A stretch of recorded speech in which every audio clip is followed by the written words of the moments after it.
thank you everyone for being here. Tableau optimization webinar series. This is presented by Data Meaning. We're all here from Data Meaning. We work at Data Meaning, and we would love to that you're here today. Like I said, this is part 3. We have been doing this webinar series from the last couple of months. We have one more next month, part number 4. And we would love that if you are interested in part number 1 and number 2, let us know. We're gonna have the link soon here.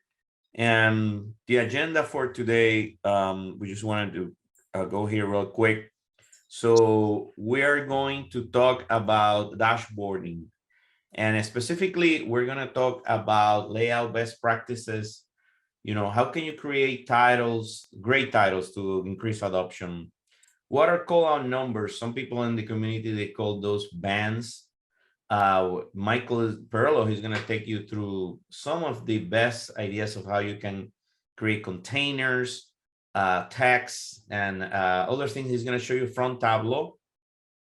And Aaron Simmons is going to give you some great tips and tricks for dashboarding. Amazing tips and tricks. Don't miss that at the end. I mean, have great tips and tricks he's going to show you for dashboarding. We're going to tell you a little bit more how we do here in Data Meaning, some additional resources and upcoming webinars. And we just wanted to let you know, if you don't know anything about Data Meaning, please know that we are a partner of many great tools like Tableau, Alteryx, Clutter, Matillion, Snowflake, and we've been for the last 2 years partner of the year for Alteryx. If you didn't have any needs for any of these tools, let us know. We're a small boutique business consultant where we can help you in any state. We're in 5 different countries, and anything that you can imagine related to business intelligence, we can do, from data management to education to delivery management. So if you have any questions, let us know. We're going to have our emails at the end. Just please contact us. More than happy to help you with anything you need, business consultant or business intelligence. So we have Michael Perlo. He's a principal consultant here at Data Meaning. He's a Tableau ambassador, been doing this for, oh my God, maybe more than 20 years. And Aaron Simmons, senior associate here at Data Meaning, a Tableau expert. And my name, Jamil Medina, principal consultant, also Tableau ambassador. More than happy. We love to talk about data visualization, especially Tableau. All of us are also Tableau user group leaders in Phoenix and in Orlando, in Florida. So if you're close to Phoenix, Arizona, or Orlando, Florida, more than happy to meet you at a user group. And I wanted to start real quick about, talking with you about dashboard layouts. And as you can see, you can see this dashboards at the bottom, right? It's a great dashboards, but what is the reason that they're great dashboard? Well, because, these dashboards use many of those I would say suggested, by many data visualization experts of how you should build a dashboard, how should be that layout. If you think about it, if you look at them really, really fast, they don't have tons of different colors. They don't have a ton of different, visuals, and they're like pretty simple to understand. And if you want to create great dashboards, you need to uncover those insights and make sure that when you're creating this dashboard, they can get to high adoption levels, right? Because if you're creating your dashboard, you want that dashboard to be used. And one of the things that we always tell our clients is when they're creating dashboards, is to make sure that you have a grid, that you can look at it from left to right. And also try to limit the amounts of views that you have in the dashboards. Use something that is logical. Try to make your dashboard easy to read, right? And also make sure that it's telling a story of what is the most important information that you want your users to look at. In the first dashboard here, the one that says course metric, you can see that there's all these big numbers, right? Almost in the middle, but you can read it from left to right. And the second one, they put those numbers on the top. And on the third one, they're on the left. All of them work. And those are the ones that we call out numbers or bands. Try to make that also always something that you have in your dashboard. No matter what dashboard you're creating, try to summarize those most important information and make it big and bold like that, and put it somewhere and that it's easy to read. That it's simple for someone to grab their attention, and they can start understanding what is that you're trying to do with that dashboard. So that's just something that is super, super important that you want to do in your dashboard. Try to make it logical, try to highlight that information. And another thing that I wanted to talk to you about is about, Emil, yeah, go ahead. go back a page. I had a couple things I wanted to mention. Yeah, of course. Yeah. So that first statement there Mhm. about uncovering key insights and speed Mhm. up decision making, you can see that specifically with the first two dashboards there. Mhm. Like we don't really know what's going on here. We don't know what this data is, but immediately in the first one on the left, you can see that they've specifically called out those blue bars at the top. There's something going Mhm. on there. You draw your eye to that point. And the Yes. the graph underneath there, you can see those those blues are sticking out there. There's something going on here. The second one, the middle one, you can see that there's like alerts there. There's little red dots that show you those alerts. Like, hey, if you're looking at this, the first thing you should see is like, hey, there's a problem here, or there's something that needs your attention. Look at this first. You can use the rest of the dashboard to gain context to those problems. But Mhm. if you want that speed of decision making to increase, and you want that adoption to increase, help the user see those points that you want them to see, like they're what they need to pay attention to the most. And I think those two dashboards specifically call that out pretty well. Exactly. Exactly. And then you can see those big numbers there, and you can see that it makes sense. Doesn't have a lot of colors, and we're going to talk about that in the next one. So how can you achieve some of those dashboards? How can you achieve, for example, to create a dashboard like the one here on the top right? So you want to reduce everything. I mean, sometimes, when I started creating dashboards more than 10 years ago, I was like anyone, right? I came from Excel, and I was just putting maybe too much information on it. So something that I learned through all these years is less is better. Reduce how many things you have in the dashboard. Use less colors, and then make sure that you use some of those call out numbers. But it's very important, those first two ones. I mean, that's what I started with, this first two. Don't put a lot of stuff in the dashboard. I mean, if you have a lot of information that you want to present, then you need multiple dashboards in reality. But for example, in this dashboard on the top right, you can see they have three views, like we call our visualizations or graphs, right? They have the bar, they have the line chart, and then they have the tree map on the bottom right. So only three. Why do we need more? If you need more, that means that you need one more dashboard. And then also, as you can see, only have like approximately like 3 or 4 colors, right? That's it. No, you don't need to have 10 different colors. You don't need to. I mean, that happen if you put a lot of colors and a lot of things in the dashboard, it will confuse your users. They're not going to want to use it. And then the other thing is, you can see on the top here, it also can have some call out numbers where it says 95.3, 156, and 93%. And you want to enhance those numbers. You want to make sure, hey, that is the most important information that I want my user to grab their attention quickly. Okay, now I see those top numbers, then tell me more. And then you can see below, it tells you a little bit more. It's more detailed. One of the cool things about this dashboard that I really wanted to show you is number 4, which is, and this is something that myself, I've been trying to use in the last 2 years more, is try to make your titles questions. So in this case, it says, is microfinancing women business effective? And then you can see there's two more questions. How is the total amount loan trending? What segments receive the most loans? Try to use questions in your dashboards. Why? Because when your users are reading this, they immediately know what you're trying to show them. They will know that that's what you're trying to answer with that visualization, with that chart, or a specific number. You are trying to tell them. Now, one of the tips that I learned last year was, where can you get these questions? Well, when you're doing the business requirements for your dashboard, when you're talking to the people that requested that dashboard, they'll giving you business requirements, right? You're asking them, what is it you want me to create you this dashboard for? What is the question that you want to answer? Use the same questions in the dashboard. Try to use, because when they're going to read it and they're going to use it, they will remember that they were the ones that gave you those business requirements. So that's one of the easiest ways to create those titles.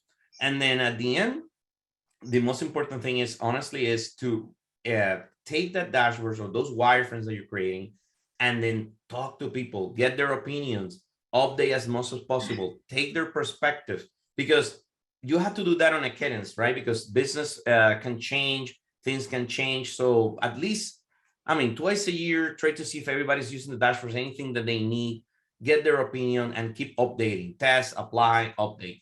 And if you do this, it will just works great. I mean, that's something that we do all the time with our clients here at Data Meeting, and it just works great. But honestly, try to and I know it's a big effort, but I'm doing it myself. Try to change your titles to questions.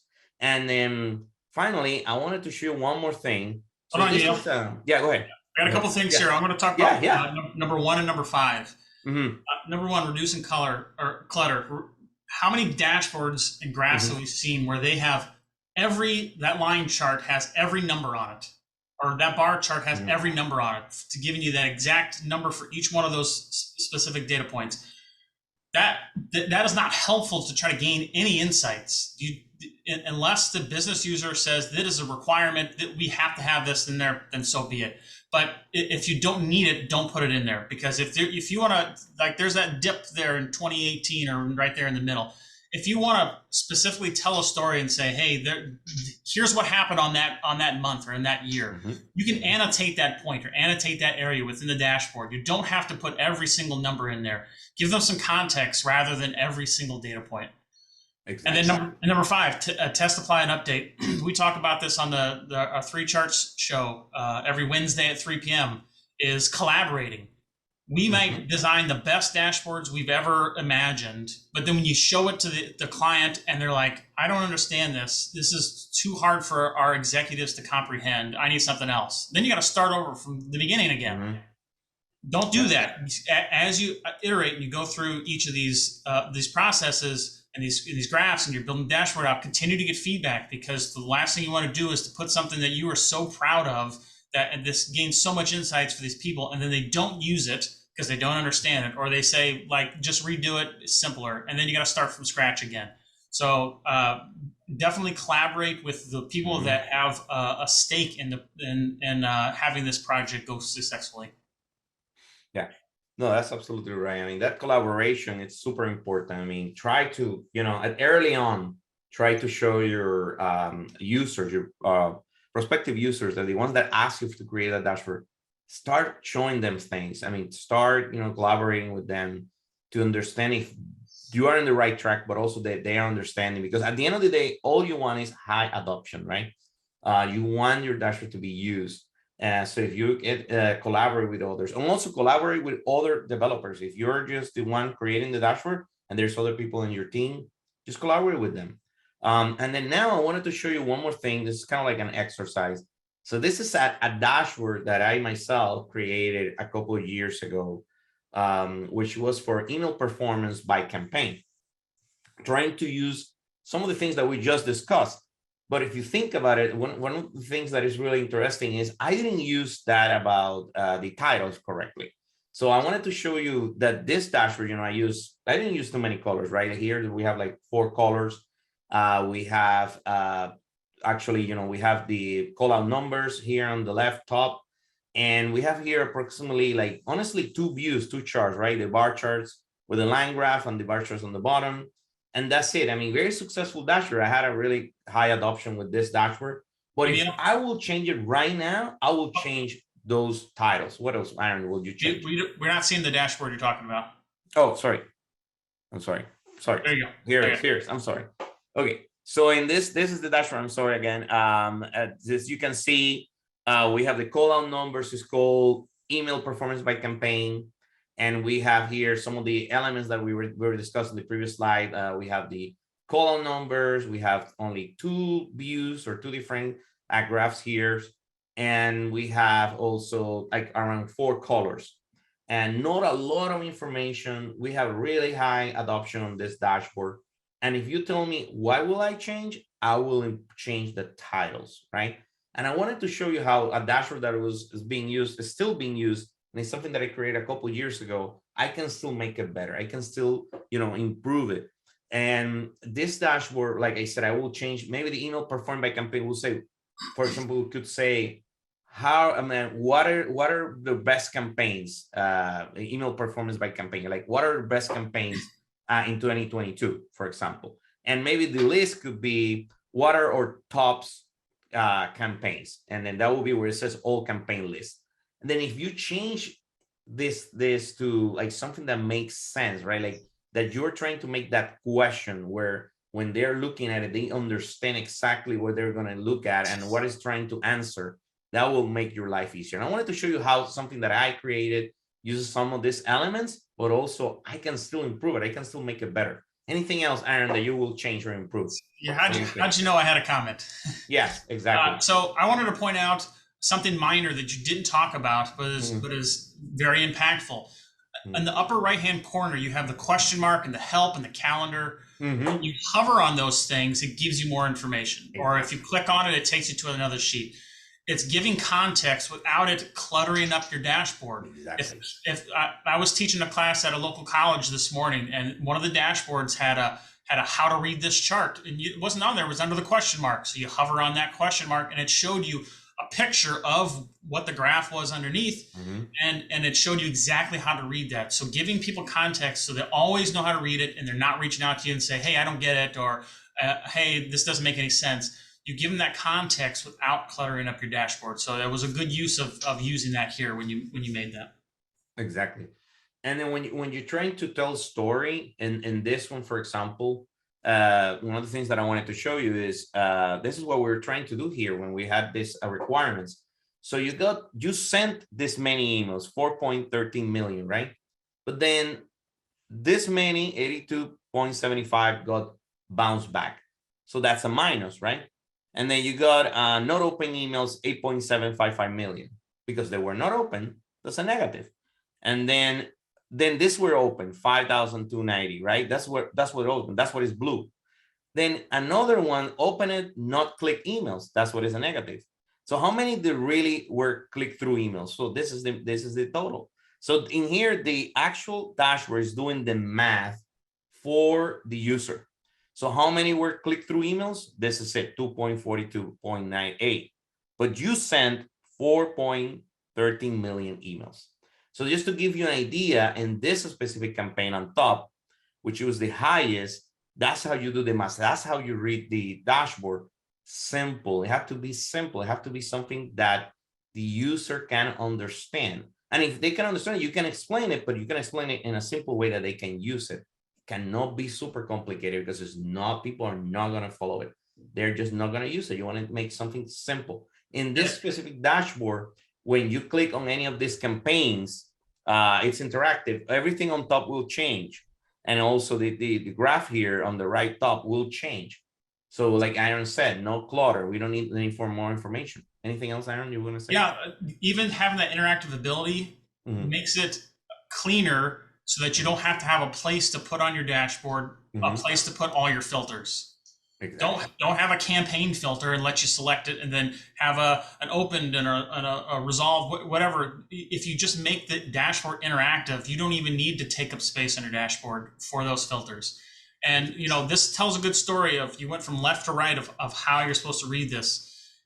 If this was this is a good example of a good visualization best practice. If this was a page of numbers, no one would be able to understand what you're doing. You'd have to study that. You'd have to look at it week after week to understand trends, and you'd be completely lost. So this is a good example of getting C-suite executives away from that the dependency on just seeing numbers on a page, and showing them visual way to look at that same information. Exactly. And then when you have to make it easier for them. For example, here it says campaign keyword search. So the user could input here in Tableau a specific campaign, like for example, campaign number 8. They can input that and it will just show them that specific campaign. They can select the specific start date and end date, things that they already know as users, because they may know the data, or they may work, let's say they work in marketing in that area where they know this, they are the ones that actually creating the campaign out there and in the market. So they can use this in a way that they understand. And like Aaron said, and that's really important, is you can see there is a calendar and a help here on the right. We're putting that information in another sheet, in another place, not here in the main dashboard. Yeah, awesome. This is what I'm going to do. I mean, if you have any questions, put it in there in the chat. I'm going to move now to containers with Michael. Michael's going to tell you a little bit about containers. And Michael, let me see if I can move here, Michael, to containers. And if you have any questions, like I said, more than happy to answer any questions. Yeah. Great. Thanks, Emil. All right. Yeah. So we're going to talk about containers. Containers are elements once you get to the dashboard design phase on how you can structure and format your dashboards. And I'll preface this with just a recommendation. Before you do any kind of development work, it's probably recommended that you have an idea of what it is you're trying to build. And in doing so, you can do that through a number of ways. If you're using any kind of wireframing tools, Figma, Balsamiq, PowerPoint, or even just sketching it out on pen and paper, it's going to help iterate your design and development processes, hopefully much more efficiently. Mm-hmm. With containers are really with two elements. So we can see over on the screenshot, we've got a horizontal and vertical layout container, and those can be structured independently or layered within one another to create, again, the format or style in which you're trying to develop a dashboard. The nice thing about this is once you get your layout kind of defined, you can drag and drop in your worksheets as you want, and they just automatically size to fit and scale. But you can also control size and width just like you normally would with any other worksheet or content item within a container. So let's go ahead and move on. We'll talk a little bit about the two container types just a bit more in detail. Not a whole lot to them, really. There's two types. The horizontal layout container. Horizontal is basically side to side. When you want to stack things right next to each other, this is when you would want to use a horizontal container. The vertical container is to be used when you want to stack things on top of one another. Now, where we get into, and we don't have this necessarily shown here, but when you want to make it maybe a combination of something.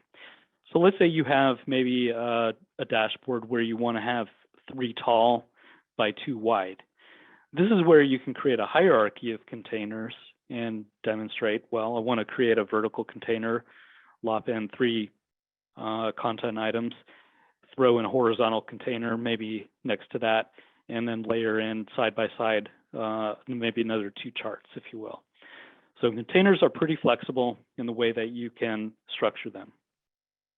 And what we'll also see when we get into a little bit of demo is floating containers versus tiled containers. And if you are using containers, great, we'd love to hear kind of from you on that, but there are people out there that are strictly tile only, team tile, and those for you that might be float container only and team float. And then there's some of you that really couldn't care less and you just do what you need to do to get the job done. And maybe you're using a combination of both tile and float. So I know we talked a bit about best practices and things like that. Just get some take from Emil, Aaron. What camp are you in? So if you go back one page. So you talked about tiled and floating, and I'll tell you one thing I recall from many years of doing this is sometimes it makes sense to float things if you need them in a specific place, a legend or a filter. I tile almost everything, and another reason that you need to watch out of what you're doing here is if you have, for example, you have your dashboard set to automatic so that your user gets the max size of whatever screen they're looking at. But if you have things that are floating on there, that floating icon will change, but it's not going to move any. So it may cover up something that you don't want it to cover up. So if you're going to have that dynamic screen change, it's probably best not to have anything floating unless you know it's not going to be covering up anything on the dashboard itself. Yes, Yep. for me, one of the things that I get worried about sometimes with containers and floating or not is the device that you're using in your dashboard. For example, let's say that, for example, I created the other dashboard that I was just showing you that it's with email campaigns, right? And let's say that I share this dashboard with Michael, but Michael is looking at that in his phone and or in his tablet. It could look very different than what it looks in my laptop, right? So you have to be very careful with those type of containers because it could look different. It could, like Aaron said, things could be looking on top of each other. So that's why you need to be careful. Most of the time, to be honest, I use tile.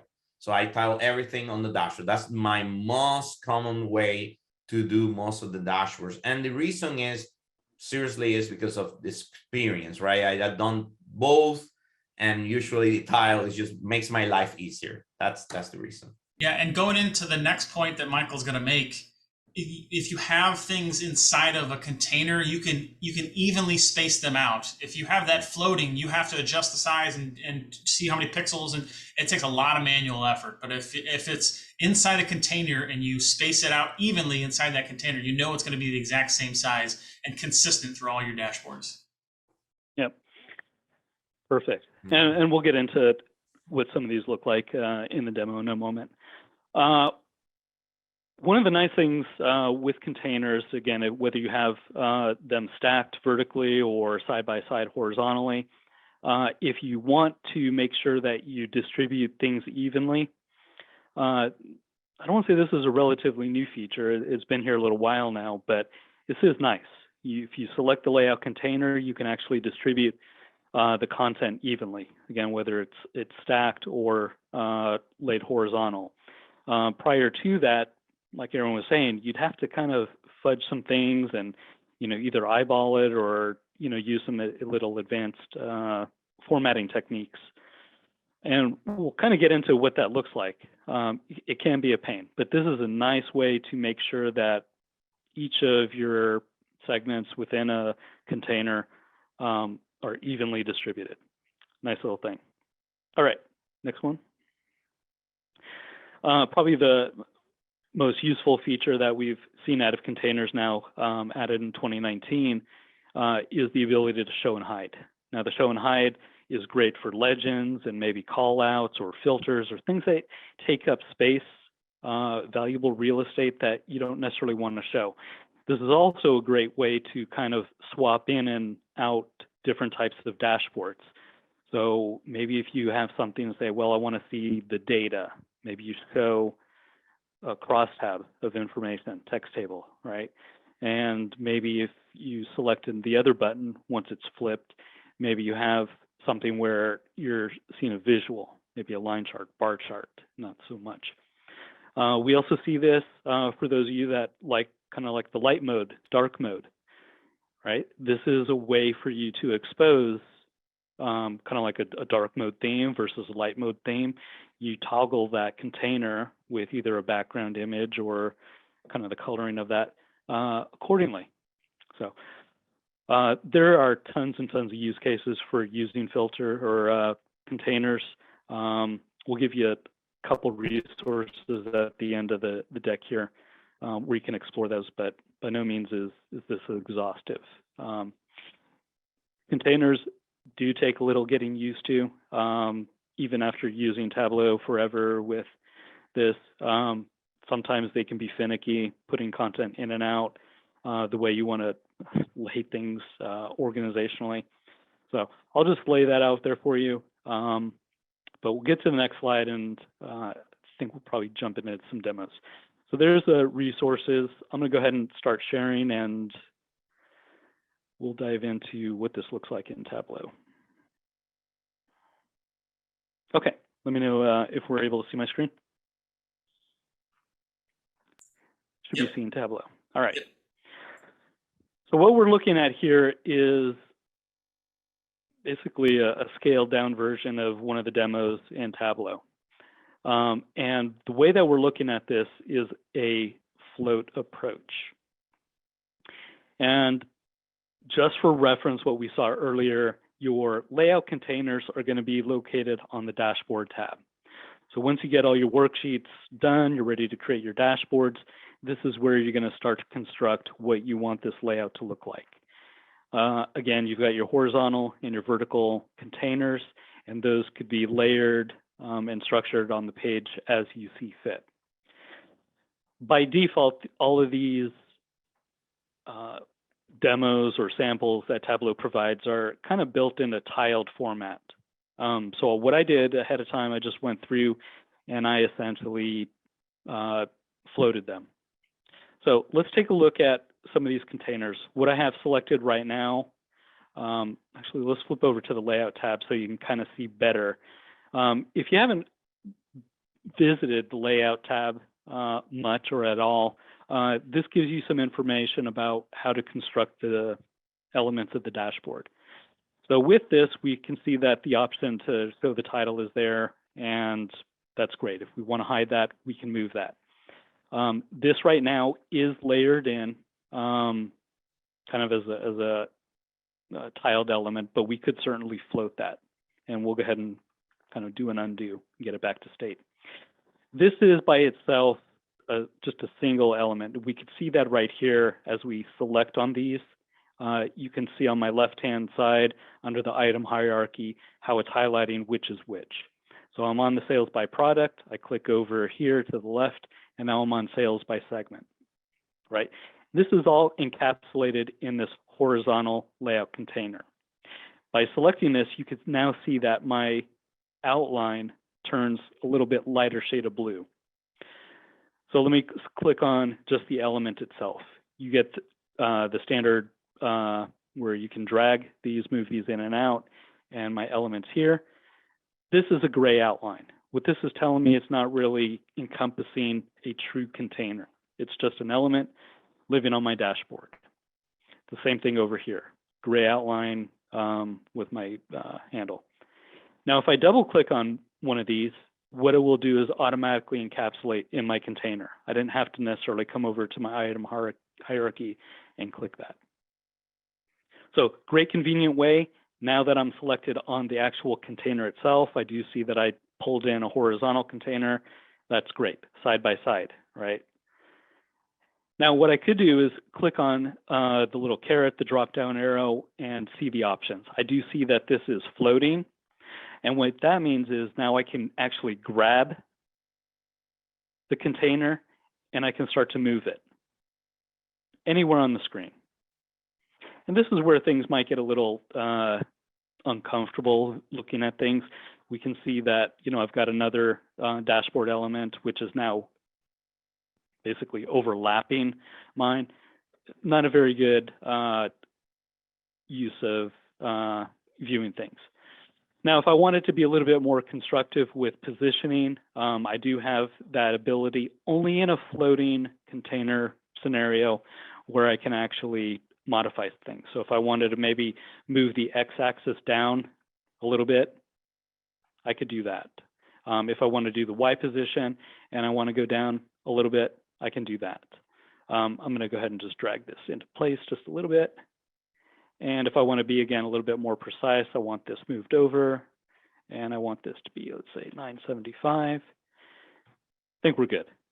So these are some great things that you can do with containers as you modify them to be either floating and or tiled.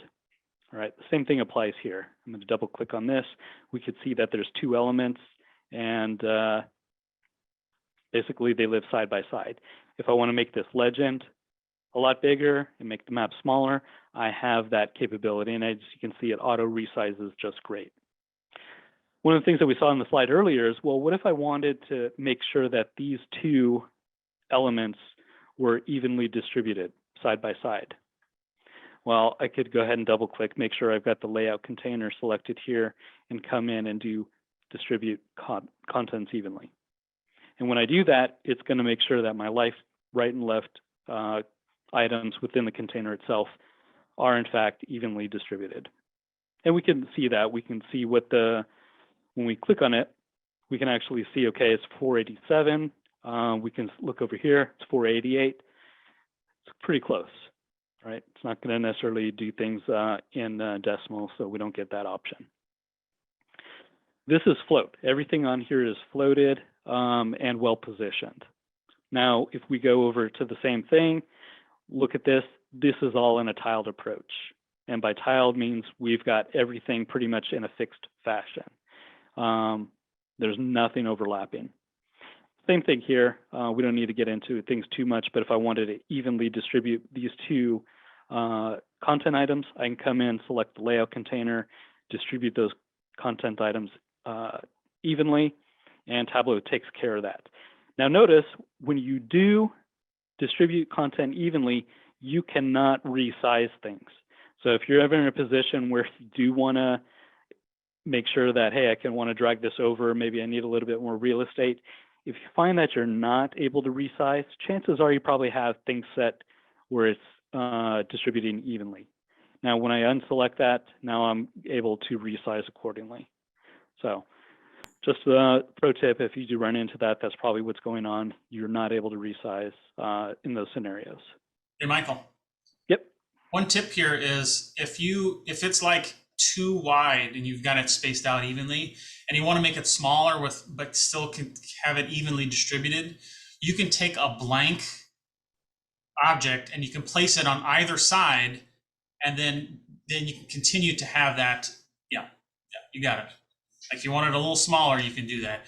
Now, if you were to make distributed evenly, then those white boxes will be the same size as the two graphs that you actually have. Yeah, and that brings up a good point. So notice that when we do this evenly, it's going to also adjust the blank sides too.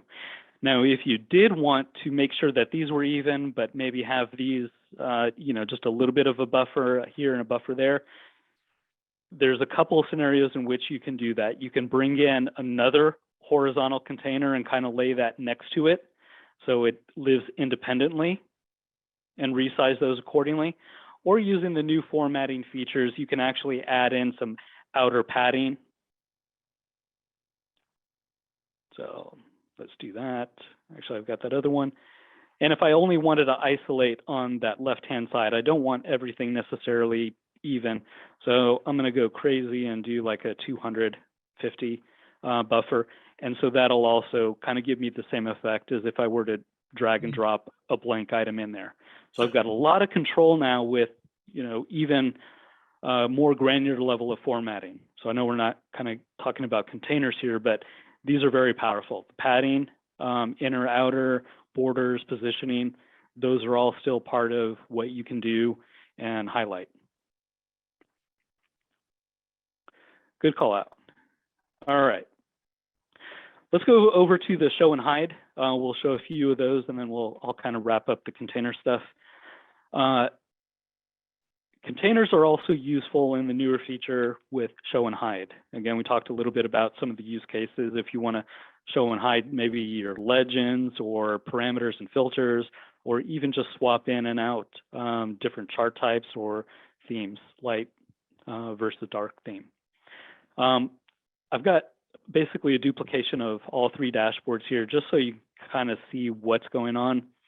Let me go ahead and select using the default buttons. Remember, again, I select this and I've got my gray outline. That's just telling me I've got this chart selected. If I were to double click on that, now it actually brings me into the container. And I can do, again, the same thing by clicking over in the item hierarchy and selecting that. Now that the container is selected, I can come here and I can show, the show hide feature. Since I've already got that selected, let me go ahead and get rid of it just so you can kind of see what's going on.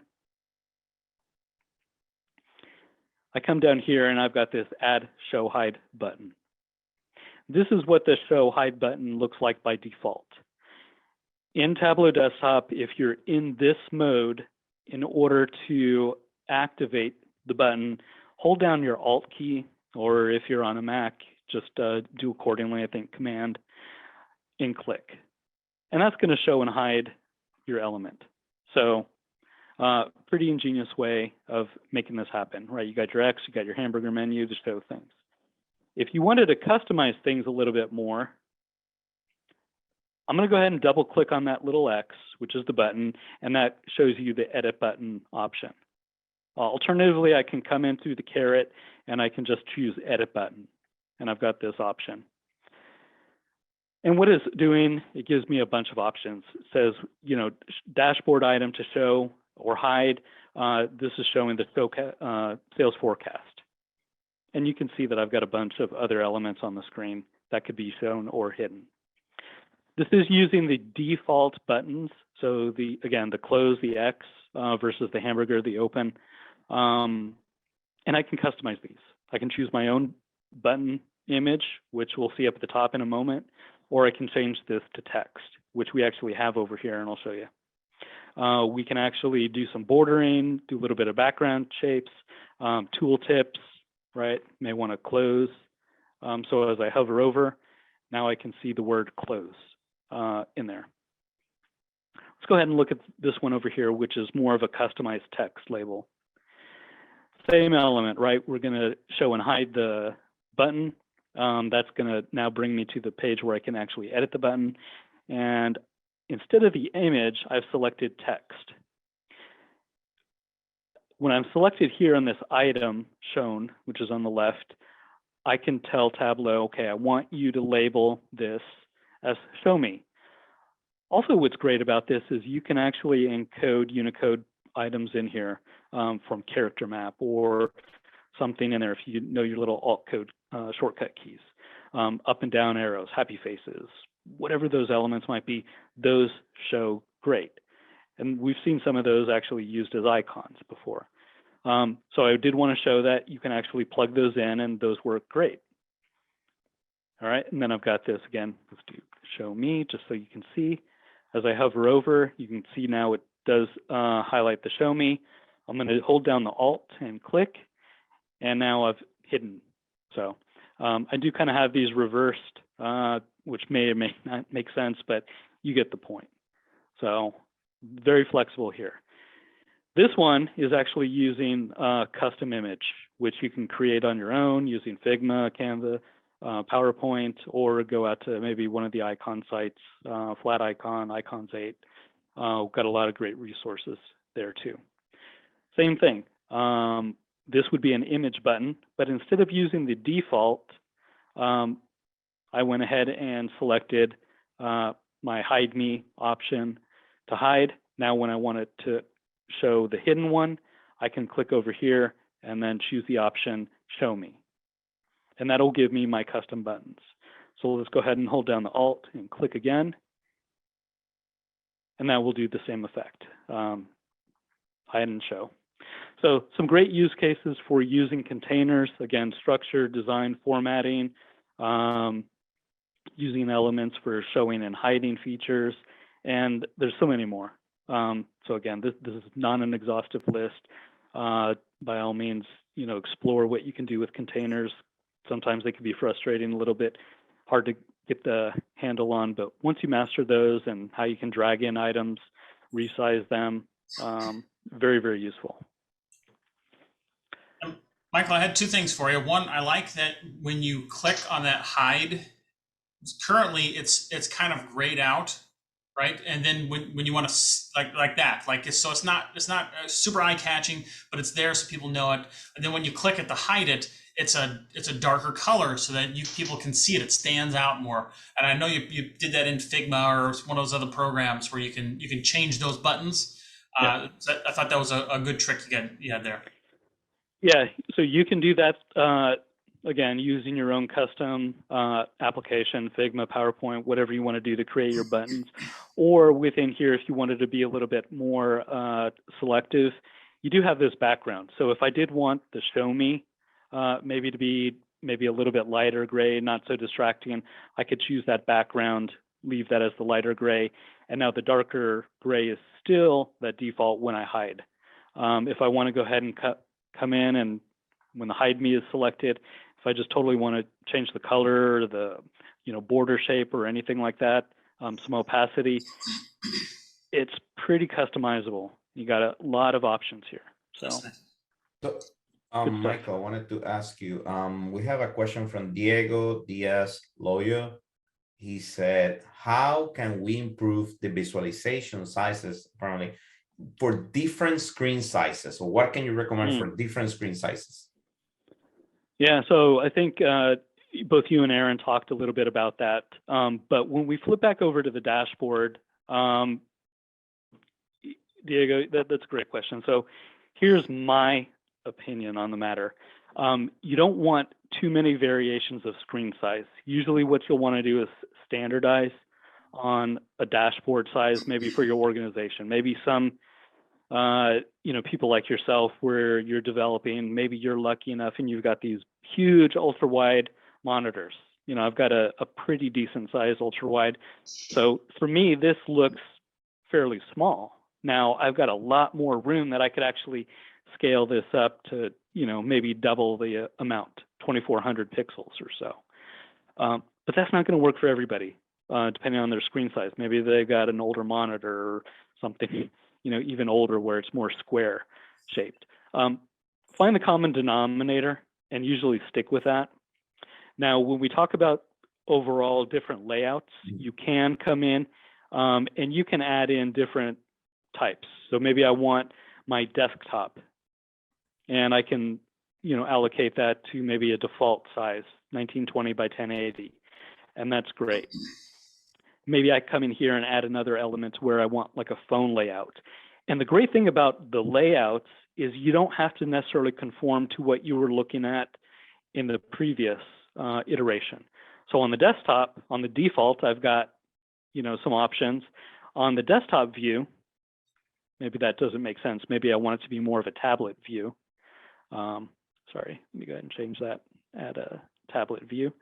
Maybe I just want the one dashboard. Now I can come in here and I can start removing content items. Now that's not necessarily going to change what my default or desktop view looks like. So you can customize your layouts, make them feel a little bit different, resize them, put a whole different type of chart on there. And this is how I would approach things. I wouldn't have 1,001 iterations of a size. Try to find the most common denominator, make sure it works for the majority of people, and go with that. And one thing I'll mention is the dashboard size. I know, like when here at Data Meeting, we're 100% remote, but before that, I spent years in the office, and they wanted those dashboard sizes to be letter landscape so that they can print it out. If they needed to take it to a meeting, they could do that. Since work from home is a big thing now, I see a transition of going from that to PowerPoint size. People aren't printing out things and taking them anywhere, but everybody's still doing PowerPoint presentations. So if you put it in that PowerPoint presentation size, it's standard to that tool, so that you know that when you build this dashboard and you have elements exactly where you want, when you export that to a PowerPoint, it's going to fit it exactly how you need it. I'll also mention, and that's a great point. So Diego, I don't know if maybe or for anyone else on the call, let's say you do have just a wide variety. I would avoid doing automatic sizing for most dashboards, only because the time it takes for Tableau to render and resize and do things, it has to calculate that every time that dashboard is rendered. And you don't take advantage of the caching capabilities and thumbnails and some things like that. So if you do have your dashboard set to automatic and you don't have a consistent maybe sizing across your organization, you may find that dashboards may perform worse than if you were to actually choose a fixed size or have some alternative methods in there. So I'm not saying don't do it, just be mindful and understand that that could be a performance hit, pretty big one. Yeah, I think that's huge, the performance. Great tip. Aaron, you want to show us? So Aaron has, don't leave, please, because Aaron have amazing tips and tricks. He's going to show you real quick some amazing tips and tricks that you can use every day in your dashboard. I cannot, you're muted. I am Yeah, muted. now I can hear There you. we go. So I'm Okay. just going to show you some tips and tricks here. Thank you. Get rid of all my screens here. Okay, so what Yeah. I'm going to be going over dynamic parameter sorting. I think that came out in Tableau 2020.1, around there. How many times have we seen a chart like this? You can see this is by region, just by month in sales and regions on color. We can see from this bottom gray, okay, the 10K line, a couple's over, well, what are these? Wouldn't it be nice if you could click on a bar and it would sort itself down to the bottom? So that's what we're going to build out. So I think I have a end case here. Okay, so this is with it working. So I'm going to set this to percentage of column. Okay, so now we can see that this is 40% and it kind of goes along there. But when I click on the group, the orange, it takes it to the bottom. If I want to see the blue, it takes it to the bottom. It takes it down to that 0 axis. So you can sort it by anything by selecting it. Unfortunately, it's a couple of step process, because what you'll get is that if you don't set it up right. If you just put that action on there, that's what it does. That's not helpful, and you don't want people to select twice. You also have the problem if with this round, this bar that goes around what you've selected on. So the solution I have for that avoids both of those problems so that it works correctly the first time. So I built out this dashboard. So what we're going to do is we're going to create a couple parameters. We're going to call this just sort. I'll make this a string. Then we're going to put this as West, because that is one of the regions. That's all we need to do there. We're going to create a calculation. Copy and paste it in here. This allows us to sort that region. Call this sorter. So what we want to sort when we click around is those colors. So I'm going to right click on this region, select that sort, and I'm going to choose that field that I just created. So you're going to select the field, the parameter as a field, right? The parameter is connected to this. To this one. Okay, yes. Measure. To the And then I'm going yes. to sort by that measure. Yeah. Okay, awesome. All right, now we're going to go to a dashboard. It's going to bring it in. So now we're here again. Okay, it doesn't do anything yet because we haven't set that action yet. So I'm going to go to Dashboard Actions. I'm going to add this change parameter. It's on select. The target parameter is that one that we just created. Source field is the sample superstore that we're using, and there's no aggregation. All right, now it works, except it still gives me that border and it still grays out everything. So to fix that, we're going to go back to that sheet. We're going to create another parameter. We're going to make this an integer, leave it at 1. We're going to call this hide selection border parameter. Okay, we're going to create a new calculation.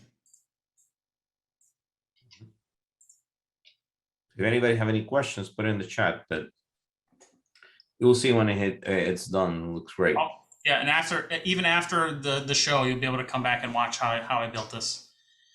So we're going to create this calculation, and then we're going to convert this to a dimension. So it puts it up there. Next, we're actually going to create a new data set, and it's going to be a text file. And all it's going to have is 2 rows of data in it. This is what it looks like. This is all I have in this data set. 1 and 2, that's it. Come back to your sheet. And we're going to rename this what we renamed that other calculation, hide selection border. We're going to change it to convert to a discrete, and you see it now, it's got that link icon there. I'm going to add this to detail. Nothing changed, that's fine. Go back to the dashboard. We're going to do another parameter action.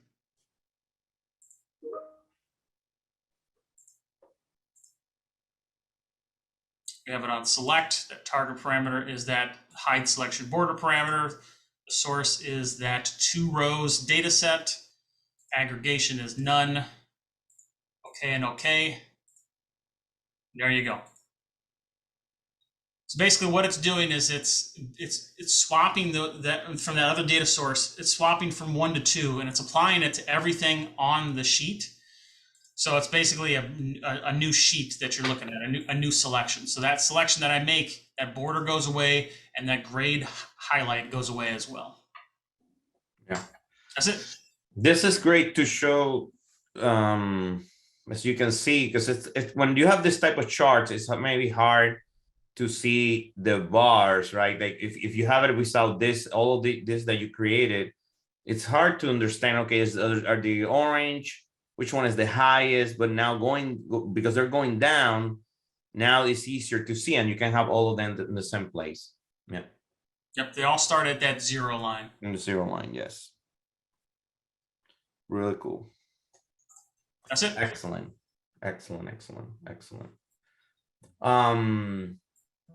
So there is a question here from Mayfair saying, is there a step-by-step guide to show how to create various dashboards? Are you talking, Mayfair, about what Aaron just created? Just let us know in the Q&A. Yeah, and the good thing is what I just walked through there. We'll have this video out, and people who have attended and registered will be able to get it. And you can pause it, see how I built it, and then you can rebuild it from scratch like I did. Yeah. Aaron, can you see my screen? Yes. So guys, we're almost at the end. I just wanted to give you some reminders. We have more webinars like this and other topics, and not all of them are Tableau. We also have Alteryx topics, but I just wanted to give you that really quick. Here are some of an example of some of the things that here at Data Meaning that we offer. If you're looking for, or your company is looking, or anybody that you know about, specific training on different classes, electives, we can do that for you. So you can see we do a lot of training related to Tableau and Alteryx. And if you're a beginner, intermediate, or advanced, doesn't matter, we can do it.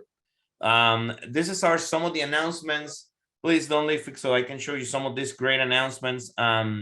Next month, on April 20, on April 26th, at the same time as today, we have end user distribution. And that's the final part 4 of this webinar series. We're going to show you distribution best practice, tips for execution, standardization, server alerts, and schedules. So from the Tableau server, our expert Tableau server, Michael Perlo, is going to show you a lot of great tips and tricks of how to use those alerts and those schedules.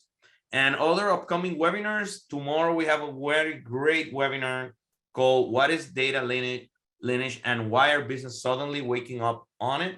And if you want to know more about that, this is not Tableau or Alteryx related. This is just, it's very specific to data catalogs and things like that. If you're interested in that, we have that tomorrow at 12 p.m. Eastern. And in April 20, we have report automation for every business user. That's more related with Alteryx. And April 20th at 12 p.m. Eastern. We have a Data Meeting in YouTube, over 100 videos related to Tableau and Alteryx and other tools like Power BI. So check that out on Data Meeting, youtube.com, Data Meeting. And this here information, if you want to contact us, info@datameaning.com, or here are our emails. So you can email us directly at Data Meaning. Also, Data Meaning is always looking for great talent. If you are good at Alteryx or Tableau or a Snowflake, let us know. We're looking for talent. So here are some of our information. Again, next webinar, April 26th, 12 p.m. Eastern, Tableau Optimization Series Part 4. And so let us know. If you have any questions or have any additional questions right now, we can answer any of your questions. Just let us know. Let me see if I have anything. I think that Michael is answering some questions there in the chat. So if anybody have any additional questions, I'm going to wait one more minute. Let us know. If not, thank you so much for being here today with us, and we appreciate your support. Like I said, we have many different videos and content on YouTube. Currently on YouTube, you can find more than 100 videos for a data meeting related to amazing BI tools that we are as partners, and you can learn so much from there, free content, please let us know. I think that's it. We don't have any other questions. So thank you for joining us. Thank you for being here, and more than happy to like I said, to help you out and anything that you need. Thank you so much.